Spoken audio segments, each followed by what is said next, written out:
What's up, people? Nature Girl 30 here, and guys, I apologize for the randomness of these Q&As.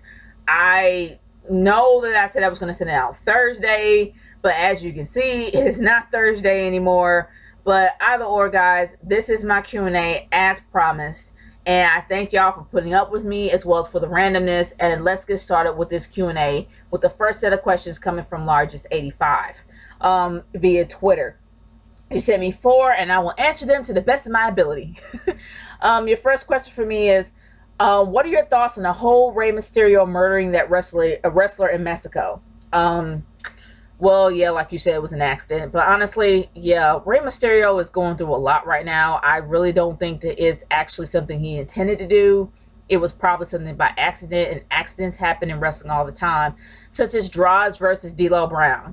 And we all know what happened there. And I don't really think that it's something that he meant that he did on purpose. Have you heard that Rey is receiving death threats in his home country of Mexico? I really wouldn't be surprised. I really don't know how popular this guy was, but I know how big Lucha is down there. So more than likely, he probably was well known. So that's kind of messed up that that's happening to Rey Mysterio right now. How do you think Rey feels right now along with Rey's family? Like any person would feel going through this. Crappy. It's kind of messed up that this is happening to him. Will this force Rey to retire from the business? I hope not. I would rather want Rey Mysterio to retire because he wants to, not because he has to. But that has happened before. But I'm wondering whether or not this is going to affect him to be in the Hall of Fame. I'm hoping it won't be, because he really did have a great legacy. And I'm hoping that it won't be downgraded because of this incident. But only time will tell. We'll see where it goes from there. Moving on to my YouTube questions, and my first set of questions comes from Justin's side. Do you think WrestleMania should have had a card like this instead? Ziggler versus Bryan for the #1 contender match for the World Heavyweight Championship. Rollins versus Ambrose, with Ambrose finally winning. Stephanie versus AJ. Loser leaves WWE. Taker versus Sting, Ryback versus Rusev, Miz versus Sandow, and Goldust versus Stardust. Yes or no? Honestly, that's a pretty good card. Like, I'm not gonna lie, that is a pretty good card. The only thing that I probably wouldn't have on there is Stephanie versus AJ. Loser leaves WWE, because, well, mostly that never happens. We all know the cliche there. Loser leaves WWE and somehow they come back. And Stephanie will never stay gone unless she's pregnant again. That's the only possible way that we can get rid of her, is if she has a bun in her oven. As for Ziggler versus Bryan for the #1 contendership match, no. All I can say is that we've seen, I mean, they're really great athletes, but you gotta give them a reason to go against that. Like, really. If they had a decent feud and a decent build-up, then fine. I wouldn't necessarily have them for the World Heavyweight title. Maybe some rivalry. I don't know. But what #1 contendership? Yeah, I take that back. Yeah, I probably would have a match for that. Like, you know, whoever wins will actually face the winner of WrestleMania 31. So I really wouldn't mind that. I think that would pretty much be cool. Great set of questions, man. What gear did you like the most that Taker wore to the ring when he joined WWE till today? There's only 2 ring attires that I kind of like, and #1, it was the leather pants and the black shirt that he had with the leather trench coat and the regular Paul Bearer hat, with rather Undertaker hat. I think it was actually pretty cool, and I also loved the Assassin's Creed jacket.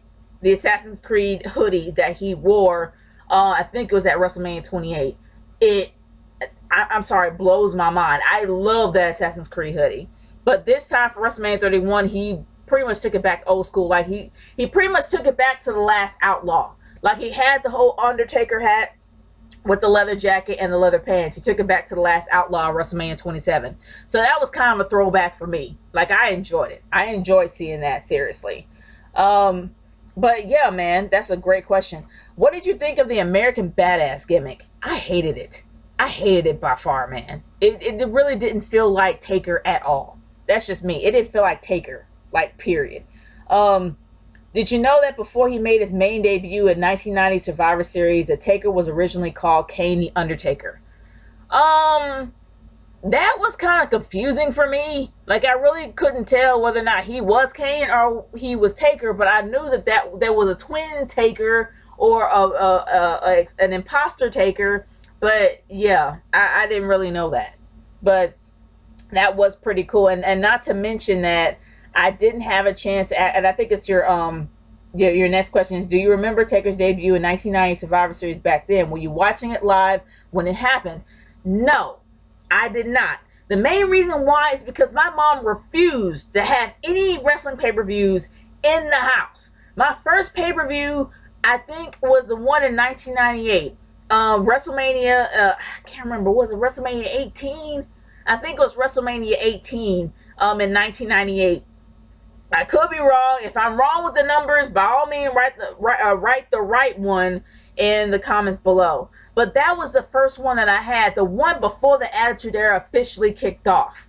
I think it was probably it was that pay-per-view when Shawn Michaels versus Stone Cold Steve Austin with Mike Tyson as a lethal enforcer, or that's pretty much as a special guest enforcer, whatever. That's the first pay-per-view I ever saw. Seriously. Because my mom refused to have any of them in the house. That's just her. I don't know. She just didn't like it. Moving on to the next set of questions from Lino Gino. Why haven't WWE paid those two divas, Taylor Swift and Ariana Grande, to perform at WrestleMania or SummerSlam, but instead we get those washed up artists like Kid Rock and Snoop Dogg? Okay. Here's why. They're not wrestling fans. They don't care. Seriously. They could care less. If they actually were wrestling fans, they would be there. And as much as I don't like Maria, I know that Maria happens to be a wrestling fan. Hence why she's at every event if it's in LA. But if these girls were wrestling fans and knew about the wrestlers, they would be there. But they don't care. Not to mention they make multi-million dollars. So they really don't need WWE's money because they're making enough money doing what they're doing. Especially Taylor Swift. She really doesn't need the money. She could do it for free and be straight. Ariana, I really don't know about her. But all I know is that she would actually be a fan. If she was a fan, she would be there. But they're not. Neither one of them are. Did WrestleMania suck? Okay. I know this is a question in advance. And I know I'm not sure if you've seen it or not. I was like, yes, it's a question in advance because by the time that you read this, Mania will be long gone. Would be long done. No, WrestleMania did not suck. Check out my review. My review pretty much gives you an idea on how it was. I was a little quiet because I did this while I was in San Francisco, but no, it did not suck. Not at all. It actually did. They pulled through. That's all I have to say about that. Who do you think should be inducted into the 2016 WWE Hall of Fame? Name them all. Okay. I would love if Rey Mysterio actually retires, I would love Rey Mysterio to be one. Rey Mysterio, Owen Hart, Jackie, Ivory, man, there are pretty much many others. I would love China, but I doubt that would happen. I really doubt that would happen. One person actually did have Undertaker up there. Undertaker could be one. And I wouldn't mind seeing Stacy. I wouldn't mind seeing Stacy Keibler up there. I mean, she kind of disappeared at the Dancing with the Stars. So it actually would be pretty cool to actually see her in the Hall of Fame. It would be. But yeah, so far those are the wrestlers that I actually could think of at this point in time. But someone actually did put their own chart of who should be in the 2016 Hall of Fame on Facebook, so definitely check that out. It should still be up there. Excuse me. I wish I could remember who did it, but I really can't. Thoughts on Chuck Norris? He's a good fighter, but I really don't know what the big deal is about him being the most masculine guy on the planet. I really don't know. I guess everybody's a Chuck Norris fan. I love Walker Texas Ranger. Don't get me wrong. It was awesome, but no, he's not that big of a deal. Why do you hate Sting so much, and why do you want to see him gone? I actually did do a video on this, a discussion video, so by all means check that out. I've already stated even in my audios why I don't like Sting. I really already put it there. But if you honestly do want to check it out, check out it on my discussion video on the playlist on my YouTube channel, and that pretty much explains to you in full ranting detail on why I don't like Sting. I've already said it enough, so definitely check out that video if you want to get a full answer. What did you think of Santina Marella winning the Divas Battle Royal at WrestleMania 25 as Santina Marella? Whew, oh boy. That was kind of low in his career. I mean, every ounce of hope that I had for him to be a serious wrestler was dashed after I saw him dress in drag. And the reason why I say that is because Santina Marella is actually a good-looking woman. That's kind of disturbing, and it's kind of weird coming from me being a woman, but he was, which makes it worse. So anything that he had going for him for a serious role, in like for a serious wrestling, you know, having being put in a decent feud, that was dashed right then and there. That kind of made me a bit sad, but it was kind of a funny feud leading on up to that point between him and Vicky. So it wasn't too bad. The next set of questions comes from Shoro Roro Hayoyor. I hope I probably did slaughter it. Thoughts on Rey Mysterio being a murderer? Honestly, I just said this from Largest. He actually did ask this question, and like I said, I got no beef with that. You know, it's kind of messed up that it happened to him, and I know he's going through a lot with him and his family. Should Rey be charged? No, it was an accident. So why would he be charged? It was an accident. It wasn't on purpose. But I mean, that's just my opinion of it. The next set of questions comes from Final Limits. How come you didn't watch Mania live? Number one, my flight was delayed at least 3 hours. So by the time I actually got to San Francisco, I only saw the final match. So if I bought tickets, I would be really pissed off.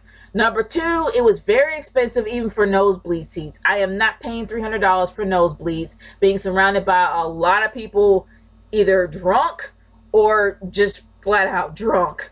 And number three, I was alright when not seeing WrestleMania, because I actually had a chance on my 31st birthday to see WrestleMania 27. And I already had my WrestleMania experience. So don't get me wrong, I know it's different every year, but at least I had a chance to have that on my birthday years before. So I'm fine with it. I was fine with not going. I just wanted to go have a vacation, kind of get away from the East Coast for a while, and just enjoy myself. So that's the reason why I didn't go see it. Did you have a busy weekend? I had a very busy and very fun weekend. Thank you very much. Thoughts on Napoleon Guru? He actually asked some pretty cryptic but very intriguing questions. Not a bad dude. I got no beef with him. What if WWE gave Kofi Kingston... okay. What if WWE gave a gimmick where Kofi Kingston was a superhero? That really wouldn't be well. He's no Hurricane Helms. Sorry, not by far. What did you think of the Maria Menounos promo that I sent you with Flair and her appearances at WrestleMania Hall of Fame, at WrestleMania and the Hall of Fame? It was alright. All I know is that anything is awesome if Flair is involved. I could care less about Maria, but it had Flair. So, woo! That's all I'll say about that. Great set of questions. And my final set comes from Nintendo Fanboy 1988. Is Reigns more hated than Cena? No.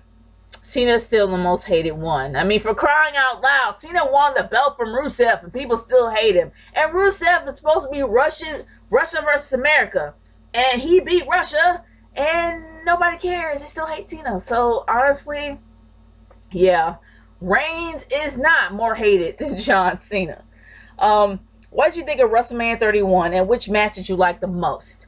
There's so many. I will say that I really did enjoy WrestleMania 31. I actually do have my review up for those that really want to know. Check out the playlist. I actually have it on the pay-per-view playlist. Pay-per-view prediction and reviews playlist. So definitely check that out. And also, The match that I liked the most definitely was the IC title match. The IC ladder match was phenomenal by far. It really was pretty much the highlight of the night. Especially seeing Daniel Bryan win definitely did make me happy, because he is definitely going to bring something back to that belt. So it really did make me enjoy seeing that match. And not to mention the final twist of the night when Brock Lesnar versus Reigns, and then when Rollins came out with that swerve. Loved it by far. I enjoyed it, and they really did pull it out. Wouldn't it be awesome, instead of Rollins cashing it in and winning the title, Reigns would have Superman punch Rollins, beating him and winning the title, pissing off all those annoying smarks like the Lex Man and others. Okay, I can get that you probably don't like the Lex Man's hashtag more over than Reigns. And yeah, I actually have seen it. And I actually have played around with it. I'm not going to deny that. But I will say this. If Rollins actually did not cash it in, or end up losing the Money in the Bank, and Reigns won anyway, there will be more pissed off people than just the smarks that you see on YouTube. Everybody would be pissed off. Mainly because everyone feels that Reigns is not ready. He isn't. I'm sorry. Reigns has not been seasoned enough to fight somebody like Brock. So actually seeing him win would not only piss the smarks off, it would piss everybody off, including the casual fans that happen to really enjoy seeing Brock Lesnar beat the ever-loving crap out of Reigns. And mostly those who are wrestling fans, majority of them actually are fans of MMA as well as UFC. So honestly, yeah, either or, it really wouldn't be in Reigns' favor. And it really wouldn't have anything to do with the Smarks or the Lex Man. It would pretty much be everybody hating on Reigns. And it would have made his career worse. So I think that call was good. I really think it was a really great call. Not to mention, it actually did help out Seth Rollins a lot more than Roman Reigns. And it kind of give time for Roman Reigns to be a little bit more seasoned and have a better feud. Or a better build of his character. So, yeah. It will really suck, and it will really piss off a lot of people besides the smarks. But your final question for me is thoughts on the Usos. They're the most boring tag team there is. Seriously. Don't get me wrong. I was happy when they won the tag team titles for the first time ever. But they got boring after that. And you can't necessarily say it's because there weren't enough tag teams for these guys. There are plenty of enough tag teams, but they're just boring. The only individual that makes them a lot better than they are is Naomi. And she can actually hold her own feud. But instead, she's with them. And they're still boring even standing next to her. Those are my thoughts on the Usos. And this is the Q&A. Guys, thank you so much for sending me questions. If you have any other questions for me, by all means, send them to me via YouTube or on Twitter at RKH30 hashtag Nature Girl Q&A. It's Nature Girl 30 signing off. Peace out, guys. Later.